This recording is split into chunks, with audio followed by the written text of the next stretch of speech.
Mission जो है आपका बहुत इम्पोर्टेंट है और अभी एक तो अपॉइंटमेंट वाला है तो वो तो एक अलग क्वेश्चन है। बट अगर आपको इसमें जो स्टैटिक पार्ट है उसमें आपको जो मेनली पूछा जाता है वो यही पूछा जाता है, इंडिपेंडेंस ऑफ इलेक्शन कमीशन। तो उससे रिलेटेड क्वेश्चन पूछा जाएगा। तो देखिए, सबसे पहले तो दो कोट है बहुत ही इंपॉर्टेंट, ठीक है। एक है आपका, free and fair election are the bedrock of democracy, the independence of Election Commission of India is its life blood. ये कहा है जस्टिस के मैथ्यू ने।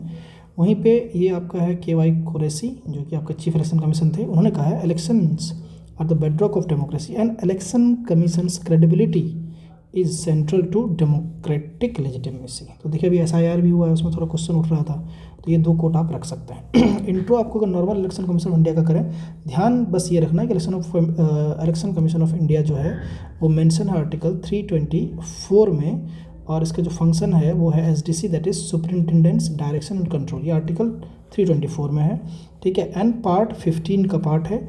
और ये जो इलेक्शन करवाता पार्लियामेंट का, स्टेट लेजिस्लेचर का, प्रेसिडेंट और वाइस प्रेसिडेंट का।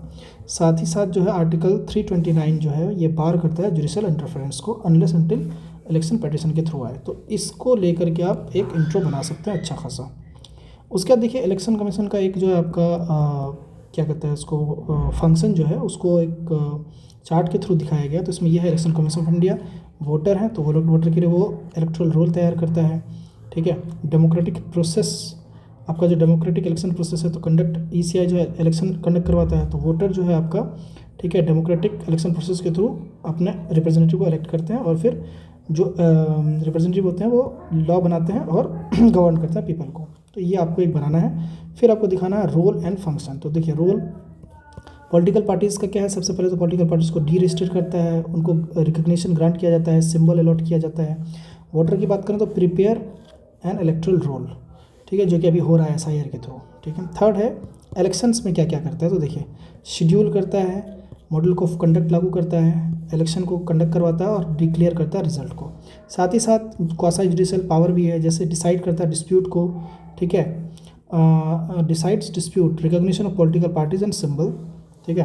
फिर आपका है यहाँ पे symbol on filing of expenditure, हाँ, non filing of expenditure, non है, और नन फाइलिंग ऑफ एक्सपेंडिचर। तो अगर आपने अपना एक्सपेंडिचर नहीं दिया तो उसमें आपको वो डिसाइड करेगा, डिस्प्यूट को डिसाइड करता है।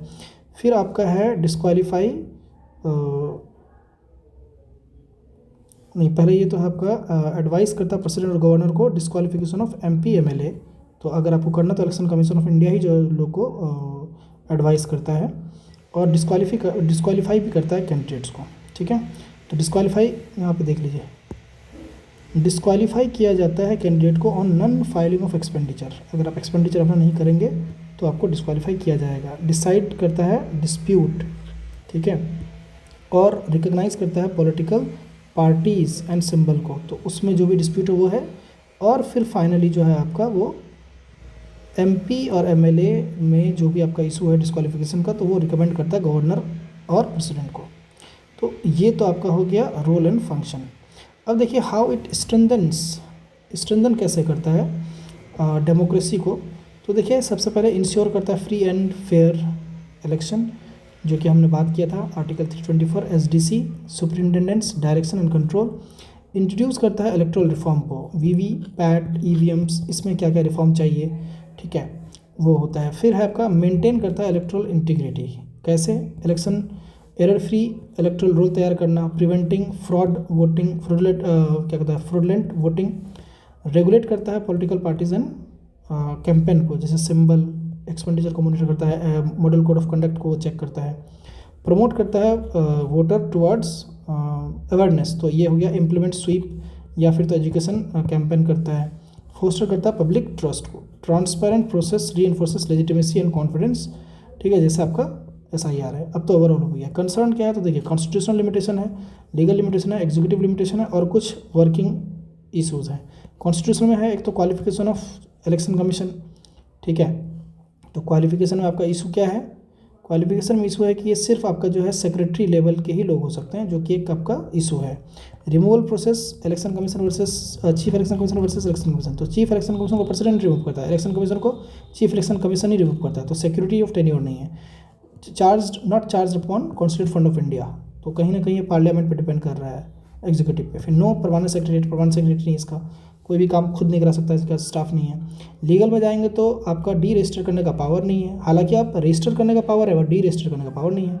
And no legal backing of MCC. तो मॉडल कोड ऑफ कंडक्ट जो है एक कन्वेंशन है, उसका कोई लीगल बैकिंग नहीं है। एग्जीक्यूटिव कंट्रोल की बात करें तो अपॉइंटमेंट में ठीक है आपका जो है रोल एग्जीक्यूटिव का ज़्यादा है, ठीक है। और जो आपका पोस्ट रिटायरमेंट वाला जो है, आप मतलब कि अगर आप अच्छे से भी काम करेंगे तो आपको पोस्ट रिटायरमेंट कुछ दे दिया जाएगा, वो एक अपना इशू है, चैलेंज है, ठीक है।